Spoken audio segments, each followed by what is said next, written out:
Bien, bonjour tout le monde et bienvenue à notre petit compte-rendu de la réunion du conseil municipal qui s'est tenue mardi le 7 septembre.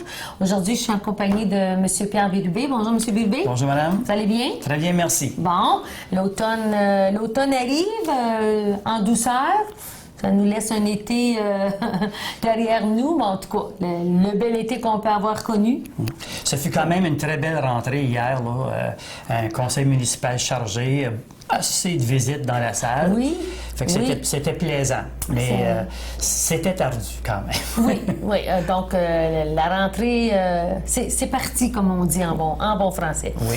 Donc, nous avons adopté l'ordre du jour. Ensuite de ça, nous avons adopté le procès-verbal de la séance du 12 août 2014. En développement économique, nous allons faire une demande de subvention à la FADET. C'est pour couvrir quel projet, M. Bérubé? Nous allons continuer nos visites de parc. Alors, nous nous sommes rendus à Huntsville pour s'informer de comment ça se passait au niveau du parc Algonquin, qui est en Ontario. Et notre prochaine mission, ça va être au parc de Témiscouata. C'est un parc qui est ouvert l'an dernier. Et après une année d'exploitation, votre conseil municipal, une délégation des commerçants et autres personnes, soit de développement économique ou de la SDT, vont se rendre pour être capables d'aller s'informer comment s'est présentée cette première année. Alors, nous avons demandé une subvention de 2000 $. C'est sûr que c'est un projet qui coûte plus cher que ça, mais il y aura d'autres subventions qui vont venir couvrir les coûts. Ça ne coûtera rien de plus aux contribuables de notre belle municipalité. Excellent. Donc, si on poursuit en loisir, on se souviendra que nous avions donné le contrat d'ingénierie à la compagnie EXP pour faire les plans et devis pour remplacer le système de réfrigération de l'Arena qui doit être remplacé par un système au CO2. Donc, ce contrat avait été donné l'année dernière. Ensuite de ça, le temps d'attendre afin de confirmer les différentes subventions qui vont être disponibles pour la réalisation de ce projet-là. Il y a des nouveautés dans le projet, donc nous avons un avenant au contrat, donc nous avons autorisé une dépense supérieure, une dépense additionnelle de 7 680 à la compagnie d'ingénierie EXP. En fait, c'est le gouvernement qui dicte la cadence ici. Avant 2020, toutes les arénas au Québec doivent cesser de se servir de réfrigérants et il faut aller vers du CO2 ou de l'ammoniac ou un autre réfrigérant de numéro supérieur. Sauf que on s'est dit, si nous autres on choisit CO2, c'est qu'on n'aura jamais plus de changement à faire face pour une bonne période de temps. Et en même temps, considérant l'espace que nous avons en disponibilité et tout ce que ça peut nous amener en termes d'économie d'énergie et de meilleure efficacité au niveau de climatisation, chauffage et contrôle de l'humidité, ce système-là, bien qu'il soit assez dispendieux, là, on va aller en soumission, on va avoir le vrai coût, là, mais nous avons quand même une subvention intéressante si nous procédons à l'installation avant 2015. C'est ça.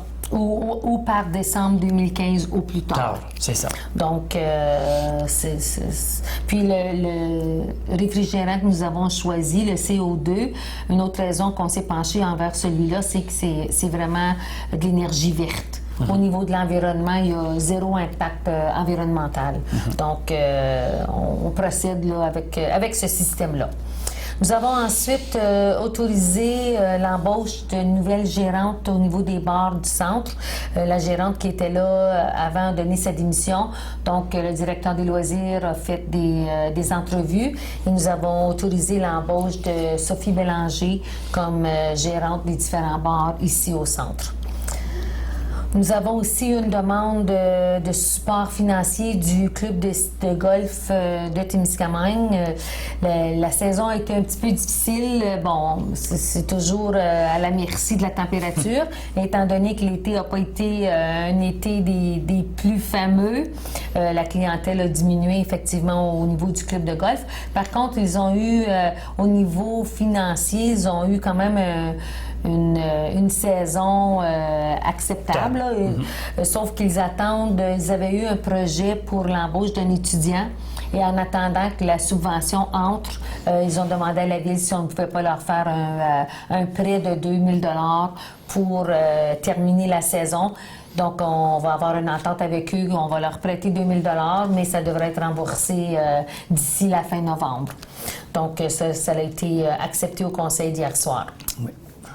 Au niveau des travaux publics, le mois dernier, nous avions autorisé le directeur des travaux publics à aller en soumission pour acheter un camion de 10 roues avec une benne basculante pour remplacer le camion qui avait brûlé au mois de mai dernier.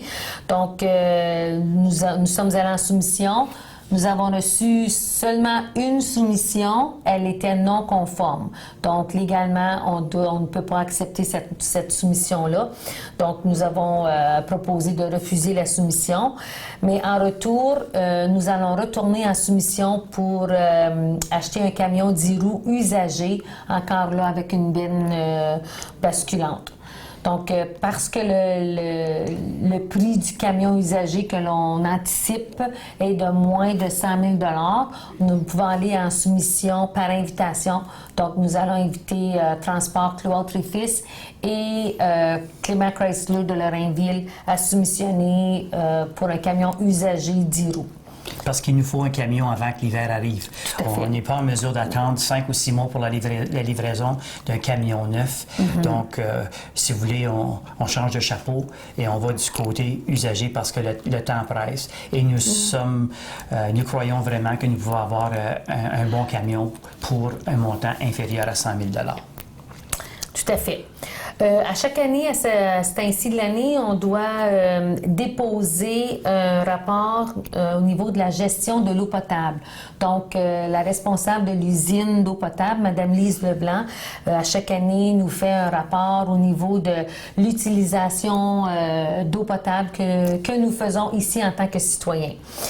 Vous savez, les montants d'eau potable que nous pouvons utiliser, il y a des statistiques au niveau provincial et la norme ou la moyenne au Québec est de 380 litres par personne par jour. Cette année, pour la ville de Témiscamingue, pas cette année, mais par contre en 2013, pour la ville de Témiscamingue, notre moyenne était de 830 litres par personne par jour. Vous êtes d'accord qu'il y a une grosse différence entre 380 litres et 830 litres. Donc, ce qui confirme que nous utilisons beaucoup trop d'eau potable. Et le gouvernement, encore là, nous sommes souvent régis par les exigences du gouvernement. En 2017, le gouvernement va exiger les commerces à mettre des compteurs d'eau pour vérifier l'utilisation qui est faite de notre eau potable. Et si les municipalités ne se conforment pas, ou en tout cas si on n'améliore pas notre performance, les compteurs d'eau vont être exigés à chaque résidence. Donc, un appel est fait à la population. C'est important de ménager notre eau potable. C'est un peu pour ça que nous avons des règlements municipaux au niveau de l'arrosage pendant l'été. Les choses qui sont interdites comme nettoyer son entrée de cour avec le tuyau d'arrosage, c'est interdit. Arroser nos pelouses là, pendant 3-4 heures pendant la journée aussi, c'est interdit. On a quand même un horaire qui est acceptable à ce niveau-là. Donc, on fait appel à nos citoyens. Là. Vous devez nous aider à diminuer l'utilisation de l'eau potable. Ceci étant dit, on se souviendra qu'au mois de mars ou avril, nous avions eu, juste devant Subway et l'ancienne usine de traitement des eaux, nous avions eu une fuite, une grosse fuite qui a été réparée. Et suite à la réparation de celle-ci, déjà, notre score, si vous voulez, est meilleur. Donc, ça veut dire que cette fuite-là était quand même assez importante. Mais pas suffisamment importante pour dire on peut utiliser l'eau autant que l'on veut. Donc, je pense qu'il faut être conscient là, que nous avons du travail à faire de ce côté-là et on va dépendre sur vous, les citoyens, pour nous aider dans ce dossier-là. Ensuite de ça, nous avons aussi adjugé la vente de la pompe de l'ancienne station de pompage. Nous avions dans l'ancienne station de pompage justement des pompes. Et puis, comme le système est désuet, ne fonctionne plus, nous avons procédé sur un site du ministère. L'affichage, on a mis en vente ces pompes-là. Et un particulier, nous savons d'où, a fait quand même une offre de 6 904 $ pour l'achat de ces vieilles pompes-là. Et le conseil municipal a donné son aval hier soir. Nous allons lui vendre nos pompes dans l'ancien aqueduc. Excellent. Pour terminer, le dernier sujet à l'ordre du jour au niveau des travaux publics, vous savez, à chaque 4 ans, le gouvernement donne des subventions sur le retour de la taxe sur l'essence. C'est un montant qui nous est alloué à chaque municipalité pour une période de 4 ans. Cette année, le montant qui est alloué pour notre municipalité, c'est 967 950 $. Mais c'est pour une période de 4 ans visant 2014 à 2017. Mais pour être capable de se servir de cette subvention-là, nous devons soumettre au gouvernement une programmation de travaux que nous allons faire. Et encore là, parce que le gouvernement nous donne une subvention, il nous dit aussi ce que l'on doit faire avec. Donc, au début, lorsque cette subvention-là a commencé, les priorités étaient vraiment d'avoir une usine d'eau potable ou de traitement des eaux usées à jour. Ensuite de ça, fallait faire une étude par une firme d'ingénieurs pour nous dire quelles sont nos priorités au niveau des travaux d'infrastructure, au niveau des routes, des routes et des systèmes d'eau et d'aqueduc souterrains, tout ce qui est les tuyaux pour notre aqueduc et les eaux pluviales les eaux pluviales aussi. Donc, ces deux projets-là sont terminés. Ensuite de ça vient la programmation au niveau des changements de tuyaux et réparation des routes. Donc, nous, on doit leur soumettre une programmation des travaux que nous anticipons effectuer. Donc, il y a eu des consultations faites au niveau des travaux publics, au niveau du conseil municipal, à savoir dans quel ordre on va faire les choses et à quel coût en estimant les subventions que nous allons pouvoir recevoir. Donc, hier, au conseil municipal, nous avons adopté la programmation pour les travaux que nous voulons faire. C'est une subvention qui couvre 4 ans. Sauf qu'on n'est pas obligé de faire les travaux sur une période de 4 ans. On peut les faire toutes en même année ou 2 ans ou sur 2 ans ou 3 ans. Ce que là, je vais vous exempter de vous donner tous les chiffres parce que là, je vais vous perdre. Je vais vous donner juste les secteurs de ce qu'on veut faire au niveau des travaux dans les prochains 2 ans. Donc, ce que nous anticipons faire, c'est en 2015, le chemin Kipawa. À partir de la rue Humphrey jusqu'à la rue Byrne. Donc, tout ce qui est côte du White Oak jusqu'à l'intersection chemin Kipawa et rue Byrne.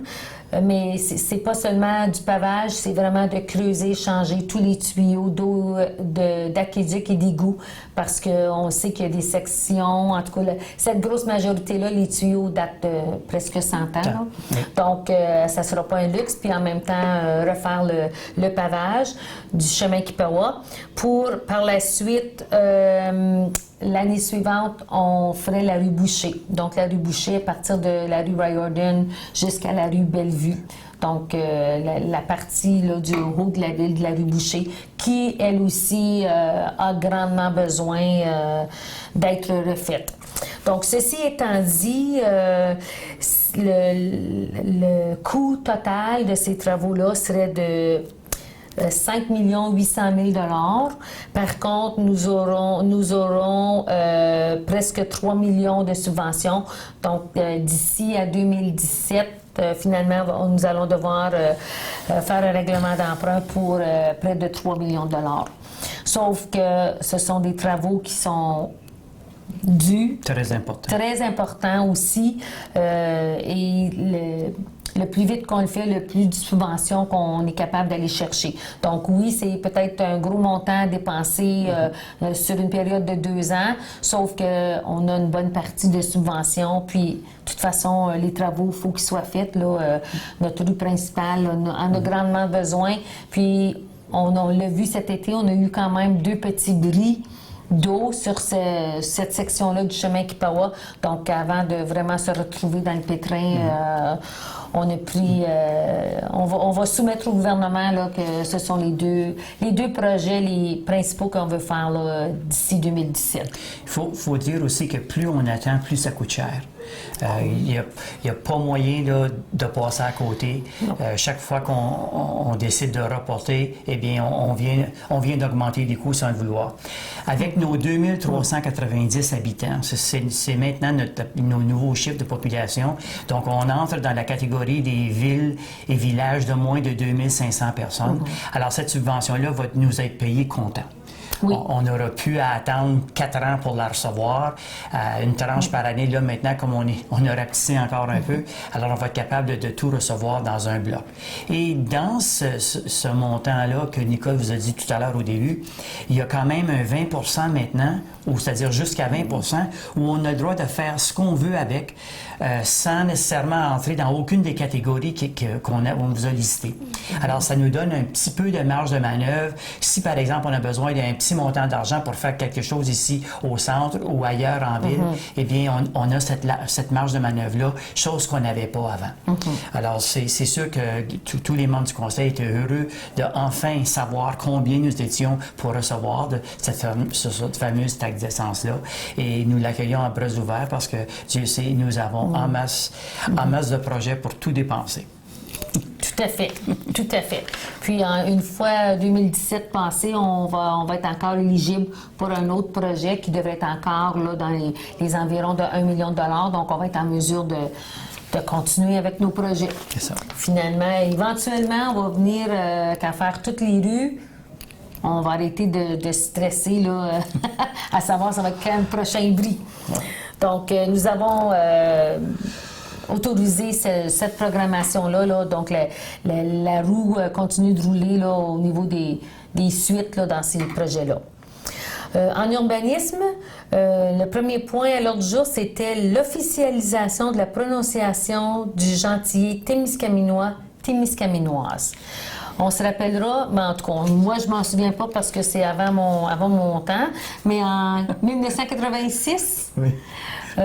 Au niveau de la topographie, est-ce que c'est la topographie? Toponymie. Toponymie. Oui. Des termes à utiliser. Donc, nous avions été autorisés d'utiliser le terme témiscaminois, témiscaminoise pour nommer lorsqu'on s'adresse aux citoyens.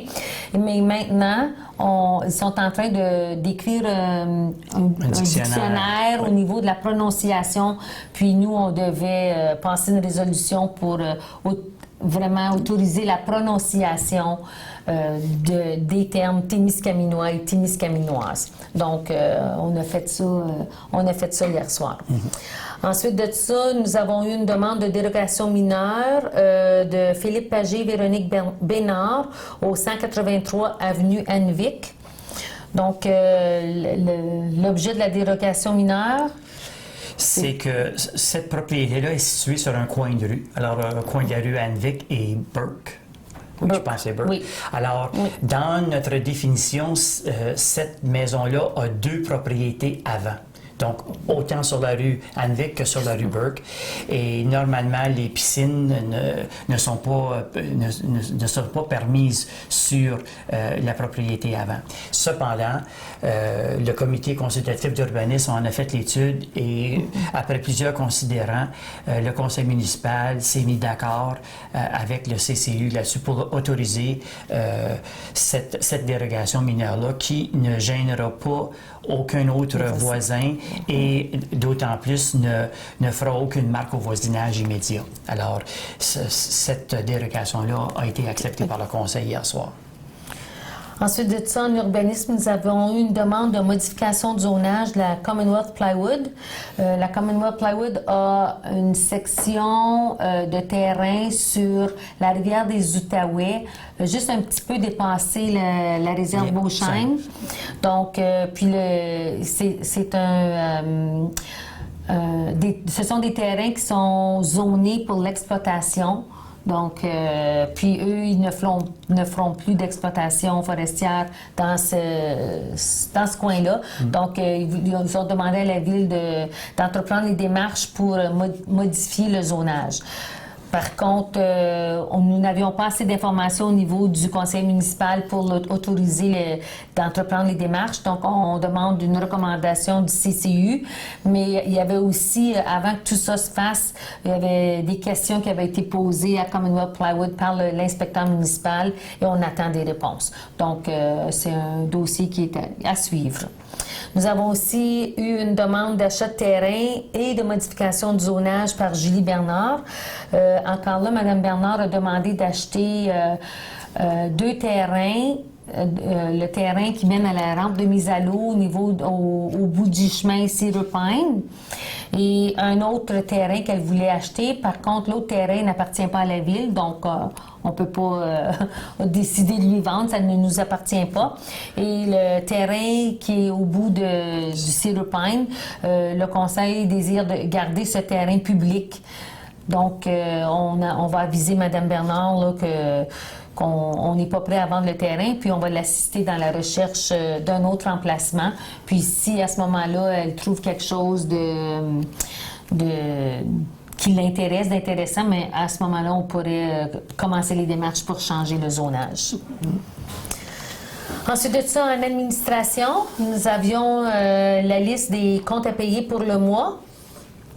Oui, ce fut quand même un mois d'août pas trop léger, tout près de 500 000 en dépenses au mois d'août du côté des salaires, des factures, etc., toutes sortes de remboursements. Alors, ce fut un mois qui fut quand même s'il n'y a pas fait de soleil, souvent, il a fallu payer nos comptes pareils. C'est ça. Donc, on a approuvé les comptes à payer pour le mois d'août. Au niveau du dépôt de la situation financière, c'est le dépôt à la fin du mois de juillet. Donc, au 31 juillet 2014, nous avions eu des revenus pour le mois de 71 756 pour un cumulatif de 5 355 000 $. Donc, nous en sommes à 112 % du budget. Au niveau des dépenses, nous avons eu des dépenses de 424 173 $ pour un cumulatif de 4 813 000 $. Donc, nous avons fait aussi des achats d'immobilisation pour 43 418 $. Donc, ce qui nous donne un surplus, un déficit pour le mois de 352 417 $, mais on demeure toujours avec un surplus anticipé à la fin de l'année à 18 060 $. Donc, nous sommes toujours à l'intérieur de notre budget que nous avions fait là, en décembre dernier pour l'année 2014. Si on se souvient, le mois dernier, on avait fait des modifications au niveau budget, mais ça ici, c'est à partir du 31 juillet. Le mois prochain, ça va être différent parce qu'avec les modifications que nous avions faites, on anticipe un surplus d'un petit peu plus de 40 000 $ à la fin de l'année. Donc, nous sommes encore sur la bonne voie. Le prochain point d'administration, nous avions la justification de renouvellement de règlement d'emprunt. Vous savez, lorsqu'on fait des règlements d'emprunt au niveau de la ville, on ne va pas directement à la caisse ou à la banque demander un règlement d'emprunt. Il faut toujours que ça passe au niveau du ministre des Finances, au niveau du gouvernement. Nous avions 2-3 différents règlements d'emprunt qui venaient à échéance. Donc, on était capable de les jumeler pour faire un règlement d'emprunt au niveau au montant, pardon, de 1 255 000. Ça, c'est vraiment des règlements d'emprunt là, des années antérieures. Là. Ce n'est pas une nouvelle dette. Non. Donc fallait que le gouvernement aille en soumission pour avoir le meilleur taux possible. Donc, nous avons eu des nouvelles mardi matin. C'est finalement la Banque de Montréal qui va nous émettre des billets pour nous permettre de renouveler ce règlement d'emprunt-là. Donc, nous avons autorisé le directeur général et moi-même, la mairesse, pour signer les documents relatifs là, à ces emprunts-là. Ensuite de ça, nous avons adopté en première lecture le règlement 611 qui abroge le règlement 608. C'est ça, on avait préparé un règlement d'emprunt pour acheter, faire de l'asphalte. Oui, c'est ça. Et puis, quand la soumission pour l'asphalte est arrivée, elle est déjà plus élevée que le budget. Alors, nous avons à ce moment-là décidé de ne pas faire ce projet-là. Alors maintenant, il faut défaire notre demande, notre projet de résolution de notre demande d'emprunt. Alors, hier soir, on a passé en première lecture une résolution pour abroger ce projet d'emprunt-là. Parce que ce sont les mêmes procédures qu'on doit suivre pour annuler un règlement d'emprunt comme quand ça vient le temps d'en faire un. Ouais. Donc, nous en sommes rendus là. Le prochain point, c'était la nomination de représentants pour le plan de gestion du lac Kippawa. En 2013, il y avait un comité qui avait été formé avec des représentants municipaux et des représentants de citoyens. Ils ont travaillé pendant 1 an à vérifier, en tout cas à étudier la situation du lac Kippawa, de ce qui doit être fait pour préserver ce joyau-là qui est dans notre cour. Là. Donc, maintenant, le rapport est final. L'étude avait été faite par l'OBVT et le comité dont je viens de vous parler. Donc, le projet est terminé. Maintenant, on met pas le projet, on met pas le rapport final sur la tablette. On doit continuer pour faire les suivis et apporter les actions nécessaires pour justement protéger le lac Kippawa. Pour ce faire, nous avons eu une rencontre, les 5 maires concernés la semaine dernière, mais étant donné qu'on veut impliquer les citoyens dans la démarche, nous nous sommes entendus pour demander à un citoyen de chaque communauté de siéger sur le comité de suivi du plan de gestion du lac Kippawa. Donc, ici, à Témiscamingue, nous avions M. Claude Bérubé qui a fait partie du projet pour monter le projet. Donc, j'ai communiqué avec M. Bérubé à savoir s'il était intéressé de continuer sur le projet pour assurer le suivi et il a accepté. Ouais. Donc, il va me joindre sur cette équipe-là. Mais nous avons aussi nommé M. Steve Raymond comme substitut. Donc, si jamais il y a une réunion et soit moi-même ou M. Bérubé, on est incapable d'y assister, M. Raymond, à ce moment-là, va nous représenter. Donc, on remercie M. Bérubé là, de son implication dans ce dossier-là. Le prochain point, c'était désignation d'une personne à titre de membre du regroupement des villes municipalités de l'Abitibi-Témiscamingue et du nord du Québec. Il y a un regroupement de toutes nos villes municipalités qui a été formé il y a quand même plusieurs années. C'est vraiment au niveau de les assurances collectives pour nos employés. Donc, on doit nommer un représentant. Notre représentante était Pascal Gagné. Donc, suite à son départ au mois de janvier, on a proposé de nommer l'adjointe au directeur général, Mme Sophie Lamarche, pour nous représenter sur ce comité. Nous avons aussi autorisé l'octroi d'un contrat pour un nouveau photocopieur.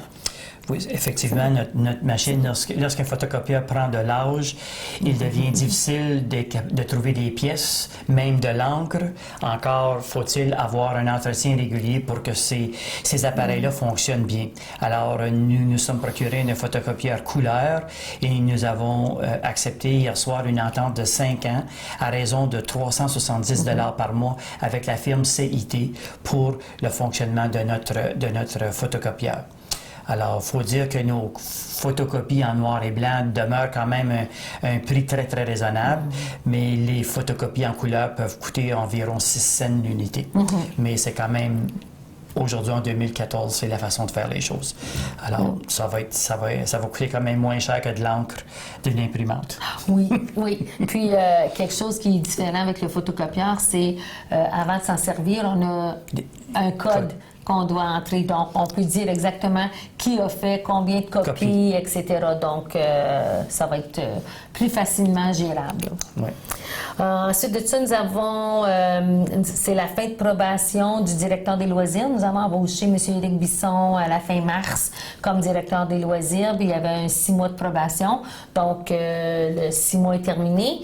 Donc, hier, nous avons autorisé son embauche permanente au directeur des loisirs avec tous les avantages là, qui peuvent venir avec une embauche permanente, puis rétroactif à la fin mars 2014.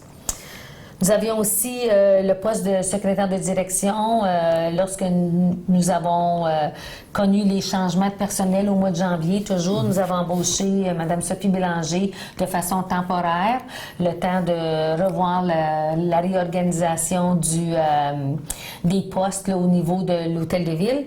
Donc, son poste, son embauche temporaire se terminait le 9 septembre. Donc, nous avons proposé de le prolonger jusqu'à la rencontre du conseil municipal le 13 janvier 2014.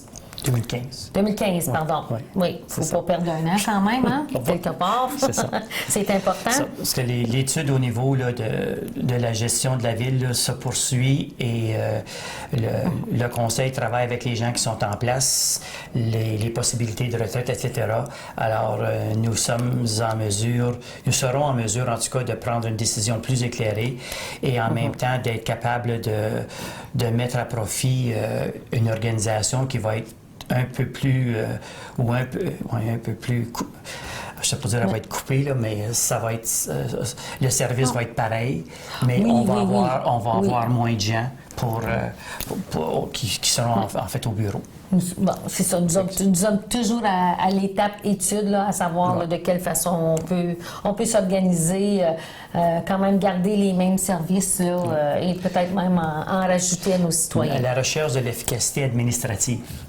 Ah, c'est ça. Même si nous sommes efficaces, il y a toujours place à amélioration. C'est ce qu'ils nous disent. Oui. Donc, ça fait pas mal le tour des discussions qui ont eu lieu à la réunion hier soir. Oui. Donc, pour ma part, je vais vous souhaiter un bon mois de septembre. Prenez le temps d'aller voir les couleurs à l'extérieur, apprécier les couleurs. Ça commence à être Ça sent bien. très coloré. Donc, on va vous souhaiter un bel automne, puis on se voit le mois prochain. Bonjour tout le monde.